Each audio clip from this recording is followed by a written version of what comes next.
ჩვენ კანონს არავის არ გადავით. კანონს თვითონ გადადიან და კიდე გადავლია ბევრ.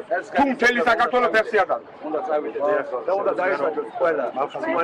ხელისუფლება უნდა დაისაჯოს და ხელისუფლება უნდა ჩართდეს ციხეში. შესაბამისად, ბატონო მოხდა თქვენ დარჩებით გორში და გააგრძელებს მათთან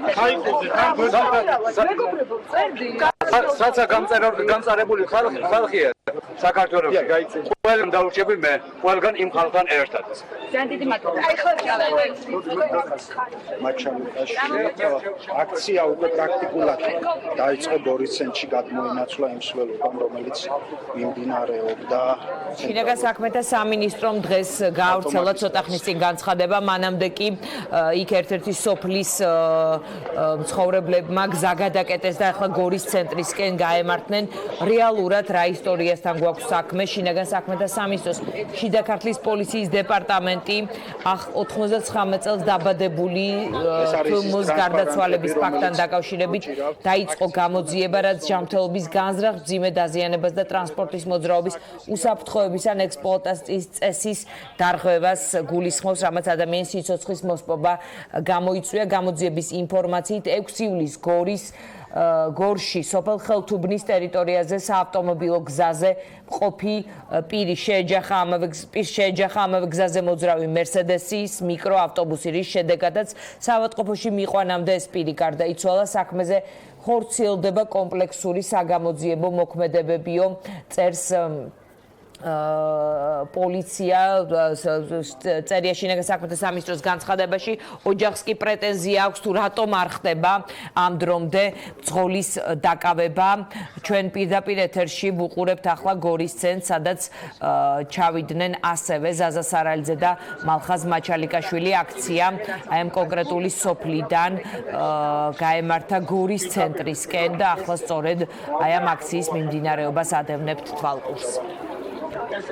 ადამიანები ამის მერე კიდე თუ ამ ნაბიჯს გადადგავენ, აი ჩემი შვილის სულწიწაურ არ მეგონა. მაგრამ ერთი რამე დაიმახსოვრე მაგას. ჩვენი დასაკარგი უკვე გავკარგეთ.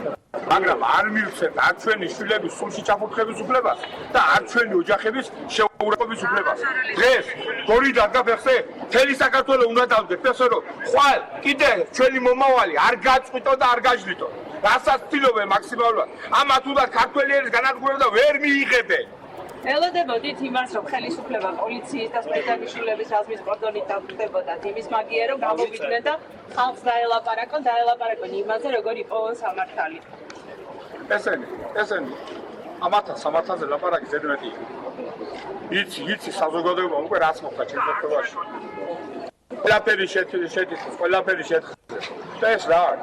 ეს 4 მანქანა გზაში შევხვდა, რომელიც უკან დააგვიწყდა. ეს სირცხული ჩემ ხელისუფლებას ამ ბიჭებსაც უაწვალეს და ჩვენ გვიპირისპირეს. შვილმოკლულ მშობლებს გვიპირისპირეს. სირცხული მაგრამ მაგათ ხო სირცხული არ გააჩინა საერთოდ. მაგათ ხო შვილის სიყვარული არ გააჩინა საერთოდ. მაპატიეს, მაგრამ არ ვიცი რა ქვეყანაში ცხოვრობდა, რა ხელისუფლების ხელში ვარ, აღარ ვიცი. თელ საქართველოს გთხოვთ უმორჩილესად, რომ აღვადგინოთ სამართალი, რომ ხვალ კიდე არ იყო სხვა. ჩვენ მომავალს ანადგურებენ ეს ნაცირლები ესენი. გორის საკრებულოსთან გააკეთა ხდება და თქვა რომ პოლიტიკურად მართული არის პროცესები, რომელიც პოლიტიკურად თვითონ მართავენ, მათელი თვითონ. გამოვიდეთ აქ რომ ვიყვანო ჩვენი შვილის ყველები. პოლიტიკოსები, პირდაპირ პოლიტიკოსებმა შენი შვილის ყველებს არ დავიჭერდო. ყველას დავიჭერდა, შენი შვილის ყველებს არ დავიჭერდო, პირდაპირ ვიყვანო პოლიტიკოსებმა. პოლიტიკურ წესში თავად გადაყავ. რომ ხალხი დააინო. მაგრამ მაგელი ჩვენ ვეღარ დაგვაშინებენ. საგანგებო განცხადების გაკეთებას აპირებთ სამსა.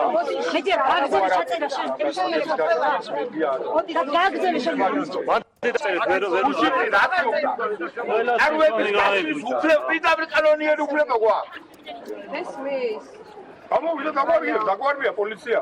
აგათი ბრძანები. ზუსტად ის კანონმდებლობა უნდა აგვეფარებია შუბლზე და ყველა პოლიციელმა დაჯილიყო, ყველა პოლიციის უფროსები, ვის მონაწილეობა მიიღო იმ ჩვენ დარბევაში. აგიერ, რომ აქეთ მოდიოდნენ გვეფრებოდნენ შვილმოკლულ მშობლებს და გვაძლევდნენ იმის საშუალებას, რომ ჩვენი შვილები გამოვიგლოთ ის რაფერასაჭივა. აქეთ იგი დაგვაჩავენ და გვატყუებენ. არ მივცემთ საშუალებას. ჩვენ დღეს ვაპირებდით საგანგებო ბრიფინგის გამართვა საქართველოს პარლამენტთან. ეს ბრიფინგი მიზეზების გამო გადაიდო. ეხლა გეტყვით ყველა სინქრონში და ეს არ გამოვა რა უკაცა ვიგე რა ხალვატო რა გავაკეთო ჩვენ ოპერატორს დაუდექი წინ მე რატომ მიდგები არ არის არანაირი აკრძალვა რომ მოშიმშილებს მშვიდობიან მომიტინგეს არ მიცეს გასვლის საშუალება.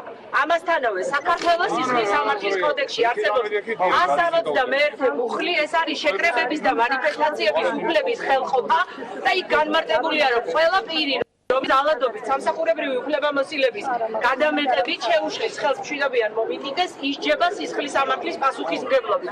ჩვენ გვინდოდა რომ ეს კანონი გაგვეკითხა, გაგვემართა ბლიცელებისთვის და სახალხო დამცველი და საელჩოების მონიტორინგის ქვეშ თითქოს მშვიდობიანად კარვის დადგმა. ამ კარას აუცილებლად დავდგამ საქართველოს პარლამენტის წინ, იმიტომ რომ საქართველოს კანონმდებლობა იძლევა ამის საშუალებას. მე დღეს შევიტანე საჩივარი მთავარ პროკურატურაში, წარმოგიდგენი ასევე სადაც ჩანს პოლიციელები და ძალიან მარტივია იმ პოლიციელების იდენტიფიკაცია, რომლებიც მოიპარეს ჩემი კუთვნილი კარავი და ამასთანავე მომითხოვე გამოძიების დაწყება სისხლის სამართლის კოდექსის 171 მუხლით, რომელიც ითვალისწინებს უფლებამოსილების გადამეტებით მშვიდობიანი მანიფესტაციის უფლების ხელყოფას. ყველა ის ადამიანი, რომლებმაც შეასრულა უკანონო ბრძანება და 11 წელიწადში მოშიშილება არ მისცეს. ნოს რა ხდება გორის ცენტრში, სადაც კიდევ ერთ კონკრეტულ საქმესთან დაკავშირებით მართავენ აქციას 6 ივლისს მომხდარ საგზაო შემთხვევასთან დაკავშირებით, რომელმაც ახალგაზრდა სიცოცხლე შეიწირა და მისი ოჯახის წევრები და თანასოფლელები აპროტესტებენ, რომ ამ საქმეზე არ დამდგარა ეს თქვათ სამართალი და არ დასჯილა კონკრეტული დამნაშავე პირი. ჩვენ მიხეილ ბენიძესთან ვიწყებთ საუბარს, სამართლიან არჩევნებს წარმოადგენს მიხეილ ბენიძე და თან პარალელურად თვალყური შეგვიძლია ვადევნოთ ვითარებას გორის ცენტრში. ანუ მიხეილ, როგორ შეგიძლიათ შეაფასოთ საარჩევნო გარემო? ვიცი რომ თქვენ ხვდებით ახლა პარტიების წარმომადგენლებს და სხვადასხვა არასამთავრობო ორგანიზაციები ერთად ხართ შეკრებილები. დიახ, მოგესალმებით დიანად. დღეს ჩვენ ხვდებით სწორედ პარტიების და